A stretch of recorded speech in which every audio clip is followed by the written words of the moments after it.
How is it going then, everybody? I hope you're all doing very well. Welcome to another video here on our channel. I'm the FIFA Analyst. Today, I'm going to be talking to you about how you can get more wins in FIFA 20 with a cheap team. A lot of you may be saving up for team of the season that's coming up using an untradeable team, or just trying to keep the coin balance, kind of open and not having too much dove into a team. So what we're going to talk about today is how you can actually get more wins, some tips, things that I can suggest that you can put into your game that hopefully can result in that. In the background, you're going to have just the team that I used throughout Weekend League, where we managed to hit elite, and then I'm just going to be talking to you about all of these individual tips. If you do enjoy this video, please do let me know by smashing that like button. You can also subscribe to the channel. We do upload every single day at 5 p.m. If you are interested, we do stream every single day, twitch.tv/FIFA Analyst. A link is in the description. Let's go ahead and jump into it though, as I'm sure you're all eager to know how much pay to win plays a part in FIFA, which, before I carry on, yes, it does, all right? Pay to win, definitely. If you've got a God squad, it can get you 2 or 3 extra wins in Weekend League. You let me know how many you think it gets you, though, because it's always an interesting debate.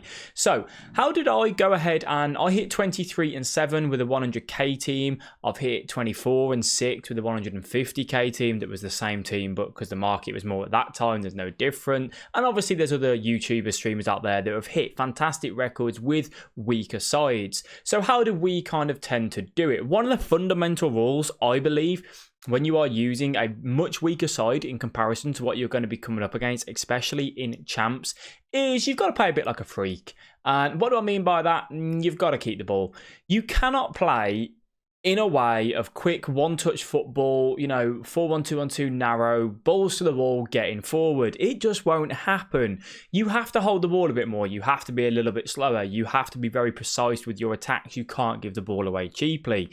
And the reason why this is because if you get countered on, you don't have the greatest of midfield to make up for that mistake. You don't have the greatest of defence to step in and bail you out of any bad scenarios. So you do have to be very, very particular about in the way that you play. There is a reason for some of the pro players that are very attacking style players. They don't care about holding the ball. There's a reason on why they can't do fantastic with these cheaper teams, because their play style needs them to have a very good side. Does that mean that they're not a good player, or that they're only a good player with those good side? Not necessarily. They know the fundamentals of FIFA, obviously, but it's just the way that they play. So if you want to, if you don't have the greatest of sides for whatever reason, that whatever it is, you have to play a bit more of a possession style-based game, in my honest opinion. What does that mean? Just play the way you face him, be precise with your attacks, don't one-touch passing all the time. It's good to have variety and make sure that you do mix a few things up in attack, but you certainly, 4-1-2-1-2 narrow, it's going to be quite hard to do. And before you all say it, oh, well, this person hit it with this team and this record. Yes, I'm not saying that you can't. I'm saying your average Joe, all right? Your average Joe that's not got a great side. Some YouTuber or pro player that did it with this team and that formation, there's a reason for that. But for your average gold player that's trying to break into elite with a cheaper side, they need to hold the ball. They need to be very precise with it. And they have to have good game management. One of the other things that I'll talk to you about with having a weaker side is you're going to get out-teamed, all right? There is absolutely no point in you sitting there and moaning and crying and complaining that person has Ronaldo, that person has, Neymar, blah, blah, blah. You're going to get out-teamed, all right? If you've got a 200k team, you're going to get out-teamed. If you've got a 500k team, you're probably going to be out-teamed at this stage of FIFA. Crack on with it. Stop moaning. That's all you can do. You've just got to go, right, all I can do is what I can control and whatever I can do in my FIFA ability. There will be scenarios, there will be games that you will lose because of the difference in team. That will just happen. All you can ask is, could I have done better in that certain one-on-one that I had? Could I have passed the ball there instead of giving it away to the opposition? Could I have done this? Could I have done that? You guys know I say put ownership on yourself. Stop blaming the game. We have this debate all the time in the Twitch stream, on the Discord server. If you're not involved in the Discord server, link in the description. Make sure you join that. DDA, scripting, does it exist? It might well exist, all right? I'm not saying that it definitely doesn't. There might be something out there that plays an impact on anything, right? What I'm saying is, all you can do is focus on what you can control. If you missed an opportunity, why did you miss it? What could we have done better to finish that chance? Stop looking for an excuse other than yourself. Sometimes just accept that you messed up, you weren't good enough. If there's a game where you lose because, you had a bit of a better team, instead of moaning about it, just go, bit unfortunate, and crack on with it. Keep that head clean. I see a lot of you guys, you're very good FIFA players. You take the tips on board. You're 17-2. You don't finish elite because you lose your head. Keep your head. It's a game. Just make sure you stay calm and composed. That's one of the big fundamental, especially regardless of team. You guys lose your heads way too much, all right? You take the tips on board and you do fantastic. And then you take a couple of losses. It's all gone out the window. Analyst, what do? I don't know. I can't play. I can't do this game, that. Just chill, man. You'll get back into it. That's a bit of a rant, I suppose. Going back to specifically the cheap teams, what can you do? Squad fitnesses, I get asked all the time. How often do I apply them? Normally 1 every 2 games. I like to make sure that my team doesn't normally have less than 95 fitness. Sometimes 93, 94. When you've got a very cheap side, as much as it isn't good for your coin balance, I would recommend putting a squad fitness on every single game. Reason for that is because you're already at a disadvantage with team, all right? You need to make sure that your team is up and fresh and ready for the match. If you've got 92 fitness and you're up against a God squad that's got 99 on every player, you're going to get to 60th minute. Your Lucas Moura, for example, instead of him having, 94 fitness at that stage of the game, he's now got 80. So you've really got to think about it like that. If you can do that 1 every game, but definitely don't let it drop below 95, 94.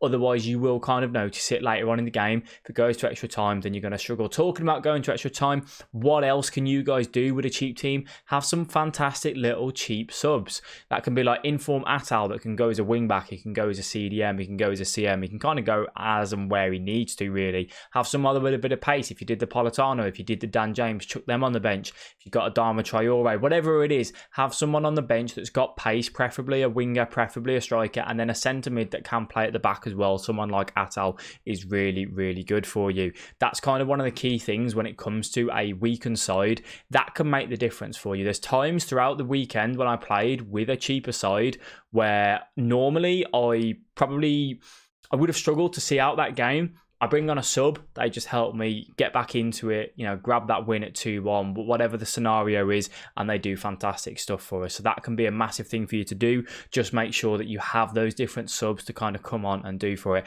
And then kind of the other things, when you do go 1-0 down, 2-0 down, don't think that's it, that's game over, I can't do anything else. I ask you to stay calm, composed, and know that you will get a chance, all right? Regardless of people's teams, you will get gifted a chance at some point throughout a game unless you are up against a very, very good, consistent, elite player. You play against a gold player and you're a gold player, they're going to make a mistake at some point throughout that game and you're going to get given that chance. When you get that chance, that then means that you need to capitalize on it and you need to take it. You are going to get given them, all right? There's a lot of times in the Twitch stream, for example, people say to me, Analyst, how are you staying so calm? How do you pull back into games when you're 2-0 down? Well, what I like to remind myself is that I'm going to get given that chance, and just having that little mental note for you can play a massive little part. When it comes to kind of, you guys as well, you do stupid stuff quite a lot in terms of you pass the ball directly to the opponent, you don't think about the way you're facing, you don't shoot at the near post. One of the things that we say in the stream is, I say silly sausage, all right? If you're playing stupid, have a little mental cue for yourself. Silly sausage, whatever it may be. And when you say that, have a quick 10 seconds, 15 seconds, silly sausage, and almost use that as a reset button. I know that sounds really saft, and I know whatever it is, but at the end of the day, guys, if you are looking at improving and you want to get better, these little cues and tips that I offer, as bonkers as I am and as they are, they do work, all right? You put them on board, you take them into account, you have a little post-it note, you put it down by your side of your monitor, and you really do focus in on getting better. It will happen for you. It might be bonkers. Your mom might come in and go, why are you calling yourself a silly sausage? Your missus might look at you and say, what are you doing? And you go, I'm listening to the analyst. Send them my way if there's any issues and I'll sort them out. But yeah, that's kind of one of the things that we do. I would recommend though, guys, if you really, really are looking at improving, the best thing to do is come over to Twitch stream as well. That's where I answer a lot of your questions, all of that sort of stuff. You get a lot of a discussion. You get to see the way that I play and why that I play. Is it hard with a cheaper team in FUT Champs? Of course it is, guys. Of course it is. I'm not going to beat you around the bush. It is very, very difficult. You do have to play in a very different manner, and game management, time management is going to be a massive thing for you. Don't be afraid when you are playing with a weakened side. If it's the 70th minute, start slowing it down. Do what you need to do to just see that win, whether you're 2-1 up or whatever. If you need to play it around the edge of the box, go to the corner, then go back to your right back. Do whatever you need to do. If you are after those wins, as much as it is frustrating for the other opponent, you can do what you can do. It's down to them to press you and try and get the ball back. I will never get frustrated. Not never. I will try not to get frustrated for me as a player. If someone holds the ball, because at the end of the day, if they need to win that badly, that's what they need to do. And if they've got a cheapened side, you can't expect anyone with a God squad to not play drop back against you and hit you on the counter. That's what they still do, all right? Don't ask me why. That's what people do. They still play like they're playing against a God squad, even though you've got a 100k squad and their team costs more than my house. You know, it's one of them really. So you play how you need to play to get those wins. I would recommend, if you haven't watched them already, FIFA Tips and Tricks playlist. Have a look through all of that as well, which is what this video will be linked through. And that will help you with your cheaper side if you have got one. Hope you guys have enjoyed this video. Please do let me know how your FUT Champs records are going down in the comment section below. I do appreciate all of you watching this video. You guys look after yourselves. I will catch you tomorrow, 5 PM, for our next video.